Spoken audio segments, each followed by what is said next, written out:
À 6 heures du matin, Antonio, un de mes patients de 72 ans, a ouvert les yeux en se sentant parfaitement bien, sans douleur, sans vertige, sans aucun signe d'alarme, comme n'importe quel autre jour.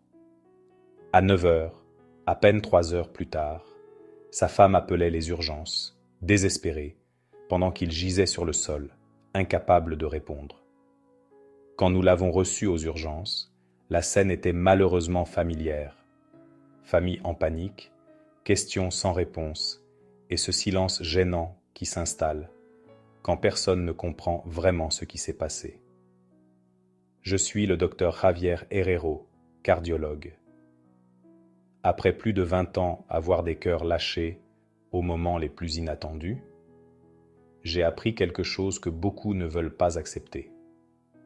Ce qui rompt l'équilibre du cœur n'est pas toujours ce qui est évident.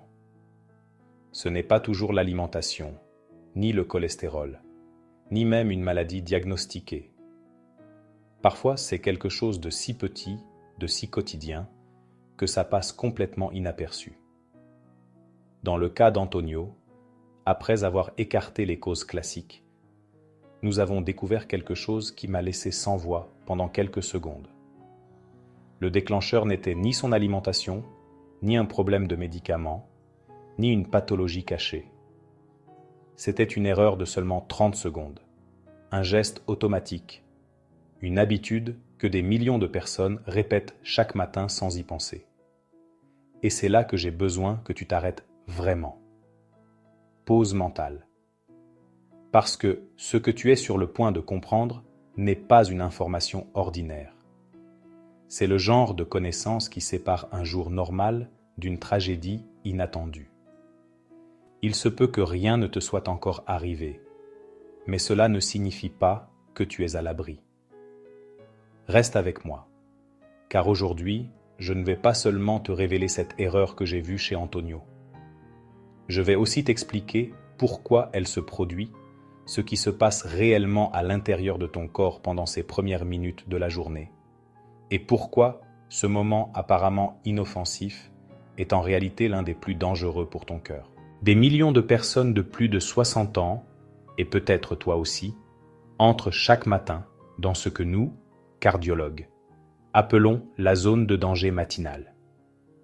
Et non, ce n'est pas une exagération. Ce n'est pas une façon de parler pour t'effrayer. C'est de la physiologie pure, des données réelles, des études répétées encore et encore. Les statistiques sont claires. Le risque de subir un infarctus ou un arrêt cardiaque augmente significativement pendant les premières heures de la journée, dans certains cas jusqu'à 40% de plus par rapport aux autres tranches horaires. Ce n'est pas un hasard, ce n'est pas de la malchance, c'est un schéma. Et la question est inévitable. Pourquoi ? Qu'est-ce que la matinée a de particulier pour transformer ce moment en un champ de mine pour le système cardiovasculaire? La réponse ne tient pas à une seule cause, mais à une tempête physiologique parfaite qui se déclenche dans ton corps dès que tu ouvres les yeux. D'abord, les hormones. Pendant que tu dors, ton corps est en mode repos. Mais au réveil, ton horloge biologique lance un signal d'activation. Le cortisol, l'hormone du stress, explose.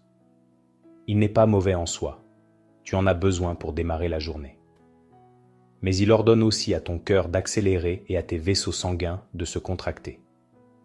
Résultat, augmentation de la pression artérielle. Deuxième facteur, le système nerveux change de vitesse. Pendant la nuit, c'est le système parasympathique, le repos, qui domine. Au réveil, le contrôle passe au système sympathique, lutte ou fuite. C'est comme appuyer à fond sur l'accélérateur sans avoir chauffé le moteur. L'adrénaline est libérée. Le cœur s'accélère encore plus. La pression monte d'un cran supplémentaire.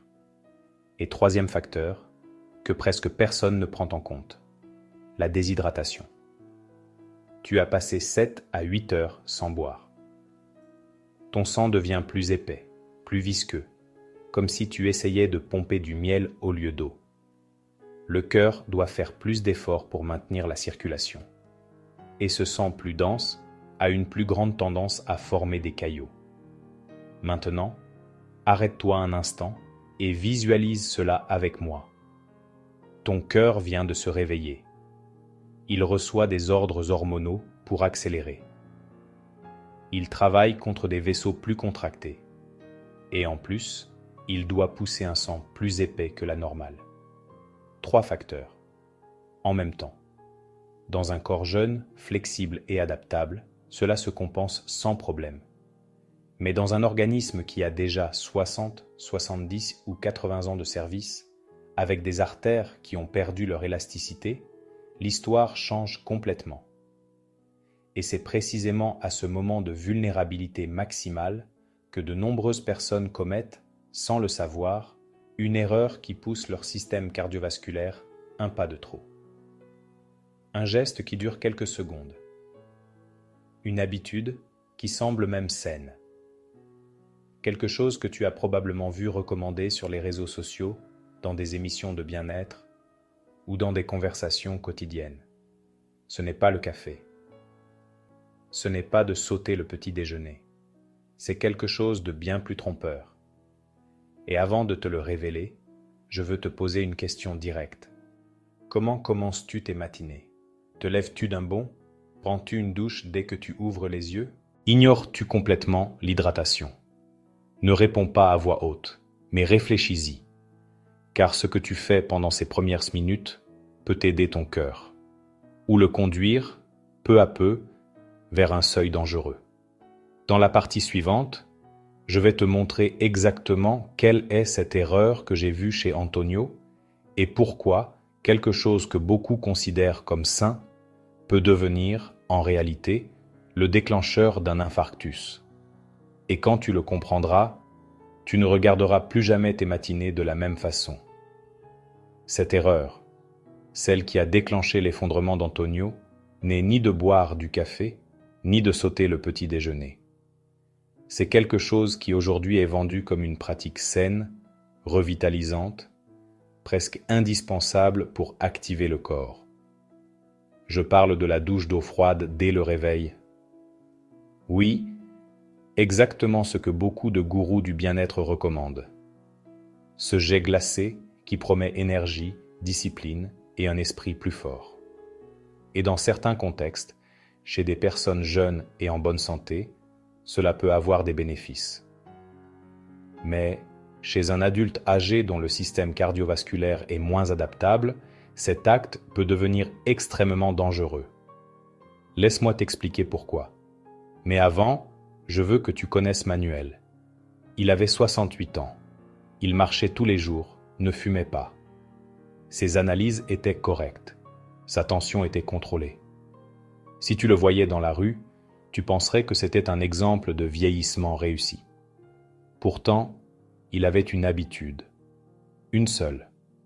Chaque matin, sans exception, il entrait dans la douche et ouvrait l'eau froide directement sur la poitrine pendant 2 minutes. Un matin, il a ressenti un battement étrange, puis un vertige, puis l'obscurité. Quand il est arrivé à l'hôpital, il était en arrêt cardiaque. Nous avons réussi à le réanimer. En analysant son cœur, nous n'avons pas trouvé d'obstruction significative, pas de cause structurelle évidente. Ce que nous avons trouvé, c'était autre chose. Le déclencheur était l'impact soudain de l'eau froide. Quand une personne âgée reçoit un choc brutal d'eau froide, le corps réagit comme s'il était sous menace. Ce n'est pas une sensation agréable, c'est un choc. Et la réponse est immédiate. Vasoconstriction périphérique massive. Des milliers de petits vaisseaux sanguins dans la peau et les extrémités se ferment brutalement pour conserver la chaleur. C'est un mécanisme de survie. Mais maintenant, pense à cela simplement. Ton cœur est une pompe. Tes artères sont des tuyaux. Si tu fermes soudainement des milliers de petites vannes en même temps, que se passe-t-il dans le circuit principal? La pression explose. Des études ont montré que ce type de stimulus peut faire monter la pression artérielle systolique de 20 à 30 points en quelques secondes. Chez une personne jeune, le corps peut s'adapter. Mais chez une personne âgée, aux artères rigidifiées par le temps, ce pic est beaucoup plus dangereux. C'est comme essayer de gonfler trop vite un ballon vieux et sec. Il peut tenir ou se rompre. Dans le corps, cela signifie quelque chose de très concret. Une plaque de cholestérol qui se rompt dans une artère coronaire, un caillot qui se forme en quelques secondes, un infarctus, ou dans le cerveau, un AVC. Mais le problème ne s'arrête pas là. Cette augmentation brutale de pression oblige le cœur à travailler contre une résistance extrême. Il doit battre plus fort, plus vite. Il a besoin de plus d'oxygène. Et si une maladie coronaire existe déjà, même légère et silencieuse, les artères peuvent ne pas être capables de fournir cet oxygène supplémentaire. C'est là que surgit le vrai danger. Le manque d'oxygène déstabilise le système électrique du cœur et peut déclencher des arythmies, dont certaines mortelles. La plus redoutée est la fibrillation ventriculaire. À ce moment-là, le cœur cesse de pomper de façon coordonnée. Il ne pousse plus le sang, il tremble simplement de manière chaotique. Le cerveau ne reçoit plus d'oxygène. Le corps s'éteint. C'est un arrêt cardiaque. S'il n'est pas inversé en quelques minutes, il n'y a plus de retour en arrière. Maintenant, relis tout ce que nous avons vu jusqu'ici. Tu te réveilles dans la zone de danger matinale. Ton cortisol est élevé. Ton système sympathique est activé. Ton sang est déjà plus épais à cause de la déshydratation. Et dans cet état, tu entres dans la douche et tu reçois un jet d'eau glacée directement sur le corps. Ce n'est pas un geste neutre. C'est un choc. C'est la poussée finale sur un système qui était déjà à la limite. Mais il y a quelque chose de plus inquiétant. La douche froide agit rarement seule. Elle a presque toujours un complice silencieux, la déshydratation. Après une nuit de sommeil, ton corps a perdu des liquides pendant des heures. Tu ne le sens pas. Il n'y a pas d'alarme claire, mais c'est là. Ton sang est plus dense, plus lent, plus susceptible de former des caillots. Maintenant, imagine la séquence complète. Tu te réveilles dans la zone de danger matinale. Tu ne bois pas d'eau. Ton sang reste épais. Tu entres dans la douche froide. La pression explose. Ce pic de pression peut déloger un petit morceau de plaque dans une artère. Et dans un sang épais et collant, les plaquettes s'agglutinent rapidement pour réparer la lésion et peuvent finir par boucher complètement l'artère. C'est un infarctus aigu du myocarde. Et tout commence par quelque chose qui dure moins d'une minute. Maintenant, je te pose une autre question et je veux que tu sois honnête avec toi-même. As-tu déjà ressenti un léger vertige en sortant de la douche? Un battement irrégulier? Cette sensation que quelque chose ne va pas, qui disparaît au bout de quelques secondes? Beaucoup l'ignorent. Ils le normalisent. Ils pensent que ce n'est rien. Mais parfois, ce rien est l'avertissement préalable. Le corps prévient rarement sans signal. La différence entre ceux qui arrivent à temps à l'hôpital et ceux qui n'y arrivent pas tient souvent à savoir s'ils ont écouté ces signaux ou s'ils les ont ignorés. Et voici la partie la plus inconfortable. Cette habitude n'est pas seulement courante, elle se répand, elle se normalise, elle est promue sans contexte, sans adaptation, sans tenir compte de l'âge ni de l'état cardiovasculaire de la personne. Ce qui est un stimulus pour l'un peut être une menace pour l'autre. Et si tu as plus de 60 ans, ou si tu connais quelqu'un qui les a, ceci n'est pas une opinion. C'est un avertissement basé sur ce que nous voyons aux urgences encore et encore. Dans la partie suivante, je vais te montrer quelque chose que presque personne ne prend en compte, mais qui multiplie encore davantage ce risque.